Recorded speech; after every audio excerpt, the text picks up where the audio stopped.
आज हम बात करेंगे भौतिक भूगोल। भौतिक भूगोल यूजी में भी चलता है और पीजी में भी चलता है। पीजी प्रीवियस में ये पेपर है और भौतिक भूगोल बहुत महत्वपूर्ण पेपर है। एक तरह से यूँ कह सकते हैं कि भूगोल का एक आधार है अपने आप में, और इसको हम जितनी बार पढ़ें उतनी बार यूँ लगता है कि ये बिल्कुल नई चीज़ है, ये बिल्कुल नई चीज़ है। इसको मोटे रूप से 3 भागों में बाँटते हैं, एक स्थलमंडल, एक जलमंडल और एक वायुमंडल, और आजकल एक चौथा भाग और है जैवमंडल, जो इन्हीं 3 भागों से मिलके जहाँ पर फ़ौना और फ्लोरा यानी कि जीवन जो है वो संभव हो सकता है, वो वाला एक उस परिप्रेक्ष्य में। तो ये कुल मिला के 3 पार्ट हैं और एक चौथा जो है वो जैवमंडल है। हम भौतिक भूगोल के कुछ क्वेश्चंस की बात करेंगे, और अभी जैसे मैंने कहा आपको कि ये हम जितनी बार पढ़ेंगे उतनी बार यूँ लगेगा कि ये बिल्कुल नई चीज़ है और एक तरह से भूगोल का आधार है, और हमें बहुत अच्छे से इसको समझना होगा। जब हम इसको समझेंगे, इसको पढ़ेंगे ठीक ढंग से इसको, तो हम दूसरी चीज़ों को कनेक्ट कर पाएंगे। अतः भौतिक भूगोल का अध्ययन हमें ठीक ढंग से करना है, और बहुत स्कोरिंग पेपर है ये, बहुत अच्छे नंबर आते हैं यदि हम डायग्राम की सहायता से इस पेपर को पूर्ण करते हैं। तब सबसे पहला क्वेश्चन आने की संभावना है, पीजी के लिए बता रहा हूँ मैं बच्चों को। भौतिक भूगोल को परिभाषित करते हुए इसकी प्रकृति, विषय, उद्देश्य, स्कोप, इसके बारे में हमें वर्णन करना है। तो कुल मिला के भौतिक भूगोल की क्या परिभाषा होगी, किस किस विद्वान ने क्या दी है, एक ओवरऑल एक परिभाषा क्या होगी इसकी, और फिर इसके अंदर इसकी प्रकृति है, इसका स्कोप है, इसका विषय क्षेत्र है, इनके बारे में डिटेल से अध्ययन करना है, बताना है।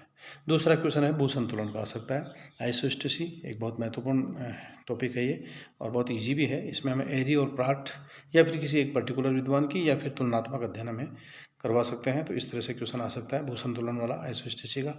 तीसरा है कोबर और डेली का पर्वत निर्माण। पर्वत निर्माण बहुत महत्वपूर्ण थ्योरी है, तो इसके ऊपर भी क्वेश्चन बनता है। कोबर है, डेली है, इनके बारे में।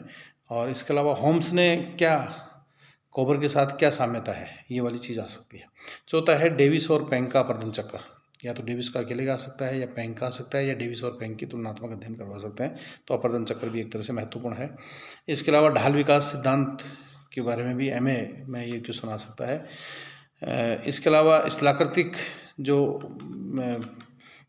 स्थितियाँ हैं, जैसे हिमानी से बनने वाली या भूमिगत जल से बनने वाली, या फिर बहते हुए जल से यानी कि नदी से, पवन से, या फिर जो लहरें हैं और समुद्री तरंगें हैं उनके माध्यम से, तो ये 5 मुख्य फैक्टर हैं जो स्थलाकृतियाँ बनाते हैं। इनसे भी क्वेश्चन आ सकता है, और आएगा ही आएगा ये क्वेश्चन इनमें से।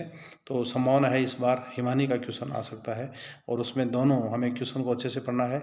यदि केवल अपर्दनात्मक स्थलाकृतियाँ पूछते हैं तो अपर्दनात्मक का उल्लेख करना है, और यदि संपूर्ण स्थलाकृतियाँ पूछते हैं तो अपर्दनात्मक और निक्षेपणात्मक दोनों जो स्थलाकृतियाँ बनती है उन दोनों का हमें डिटेल से विथ डायग्राम हमें उसका अध्ययन करना है, या बताना है।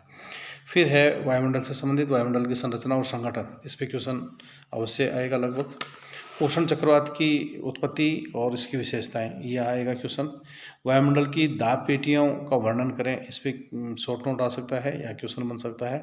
तापमान की विलोमता पे शॉर्ट नोट आ सकता है। वाताग्र है, समुद्री निक्षेप है, ज्वार भाटा है, भूकंप, और जैवमंडल की हम बात करें तो जीवोम वाला है, बायोम वाला जो है एक। इसके अलावा खाद्य श्रृंखला से क्वेश्चन आ सकता है। इसके अलावा कोपेन का जलवायु वर्गीकरण आ सकता है, थानथवेट का आ सकता है। महासागरीय धाराएं, इसके ऊपर क्वेश्चन जरूर संभावना है कि कैसे उत्पन्न होती है, कितने भागों में बांटते हैं, और कौन से महासागर की। हो सकता है किसी एक महासागर की ज्वार महासागरीय धाराएं पूछ सकते हैं, या फिर संपूर्ण जो मुख्य मुख्य समुद्री धाराएं हैं उनके बारे में पूछा जा सकता है।